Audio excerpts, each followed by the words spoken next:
ভাই আসসালামু আলাইকুম। ওয়ালাইকুম আসসালাম ভাই। ভালো আছেন? আলহামদুলিল্লাহ ভাই। ভাইয়ের নাম? আমার নাম মাসুদ রেজা। তা বাড়ি এখানেই তো? জি, পাশেই। পাশে। এটা আমাদের এই এলাকা। মেহেরপুরের মেহেরপুর সদরের সদর। ভিতরে। জি। তো এখানে উপরে পাইপ দিয়েছেন কি কারণে? ভাই উপরে পাইপ দিছি, নিচে তো আমার ফল ছাদ নাই। আচ্ছা, আচ্ছা। নিচে বেডরুম পড়ে গেছে। হ্যাঁ। আমি তো এখানে নিচে যে হোল কইরা লো কমোড বা হাই কমোড ওয়েস্ট ওয়াটারের লাইন টানবো, হ্যাঁ। সেটার কোনো পরিস্থিতি নাই। সিস্টেমটা সিস্টেম নাই। এখন আমাকে এই ছাদের উপর দিয়ে লাইন টাইনতে হইতেছে। জি। এখন আর লাইন টানার পরে যতটুকু পরিমাণে ঢালে দিয়ে উঁচু করার দরকার ততটুকু আমাদের করতে হবে। আচ্ছা।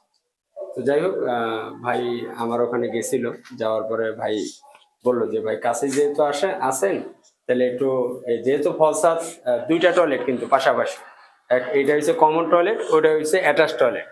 তো দুইটার মিলা যেহেতু ফলসাদ নাই সেই ক্ষেত্রে ফ্লোরের উপর দিয়ে এই পাইপগুলো নিতে হবে। এখন নিতে হইলে এখানে অনেক কারুকাজ আছে।